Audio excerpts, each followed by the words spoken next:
Okay, so in front of y'all, you'll have a mirror. And on the mirror, I want you to write things that you have either thought about yourself or that somebody hasn't told you before. Things that you took to heart, that you believe, that made you think you were unworthy. I'll write down some for myself, but y'all go ahead and go.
Okay, can y'all put the lids on the markers for me?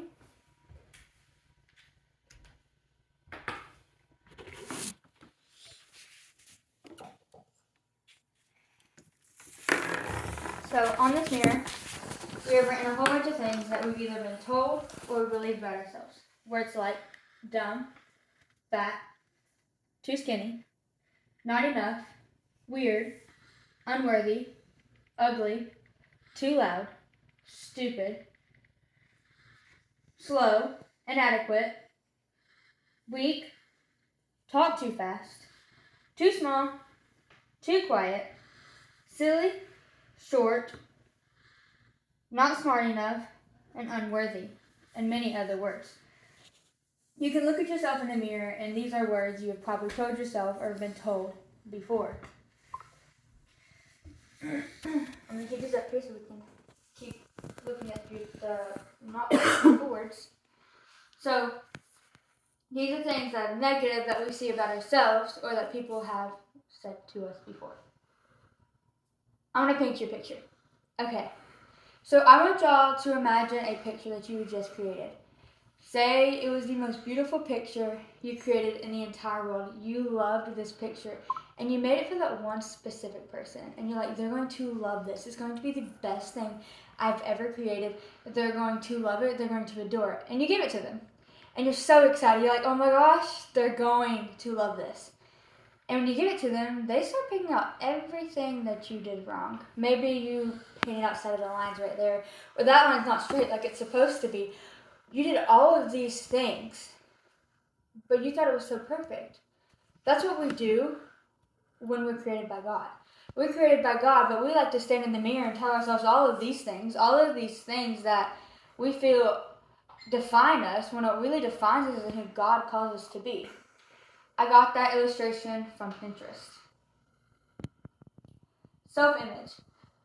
Dr. Rubuno said 85% of Americans suffer from low self-esteem. We, as humans, tend to get stuck in this comparison trap. We get stuck in comparing ourselves to Instagram models. We compare ourselves to bodybuilders. We compare ourselves to actors we see on TV. We compare ourselves to our best friends, to our sisters, to our brothers, to our moms, to our dads. We compare ourselves to everybody because our life doesn't look the way that we feel that it should. So we get stuck in this comparison trap.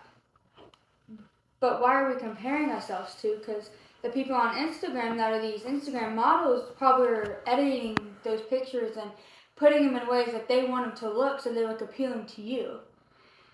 Why do we compare ourselves to our parents or to our sisters, to our best friends, to our brothers when they're living an entire different life than what we're living? So why would we compare ourselves to that? Because we're already made perfect. We're made perfectly in the image of God because He made you the way He felt you needed. There's only one you. There's only one you in the entire world. So why waste yourself comparing yourself to somebody else? God created you an original. He doesn't want you to start dying. He does not want you to die a duplicate. That was from the information from Joe Bruno was from Signs of Low Self-Esteem and What to Do About the Feeling from BetterHelp. Man versus God. Man says it's impossible. God says all things are possible with me. Luke 18:27. Man says I'm too tired. God says I will give you rest. Matthew 11:28-30. Man says I can't do it anymore. It's too hard. While God says, you can do all things with me by your side. Philippians 4:13. Man says, I feel like nobody really loves me. God says, I do. I love you. John 3:16 and Psalms 103:17. Man says, I can't go anymore. And God says, I'm sufficient. 2 Corinthians 12:9 and Psalms 91:15. Man says, I'm not able. And God says, but I'm able. To 2 Corinthians 9:8. Man says, I can't forgive myself. God says, but I can forgive you. 1 John 1:9, Romans 8:1. Man says, I'm not smart, but God says, I give you wisdom. James 1:5-6. Man says, I feel alone. God says, I will never leave you, nor will I ever forsake you. Hebrews 13:5. So, when I was born with a rare skin condition called epidermolytic hyperkeratosis.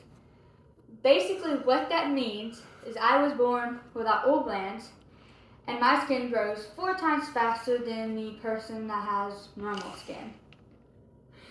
So, my entire life, I have been asking, why me? It started as a, why me, God? Why choose me of all people in the entire world to have this skin condition? Why me? It's holding me back. It's doing nothing but holding me back. But once I realized that I'm not supposed to play the victim, I started asking why me and like, what can I do to better the world? Why did you choose me to have this? Instead of looking at it as a stumbling block, I looked at it as a building stone. What if the characters in the Bible decided to listen to what the world said? David, he was told he was too small. But he killed a giant. Paul, if he listened to the world so much, he was killing Christians. Abraham listened to the world so much. No, Abraham was told he was too old to have kids, but God gave him kids. All these Bible characters, if they listened to what the world said, they would never accomplish what God had planned for them. Confidence is found in God. And that's where we need to look for confidence, not on the world. I want you to look at the word imperfect. If you separate the word imperfect, it says I'm perfect because you are perfect in all of your imperfections because God created you that way.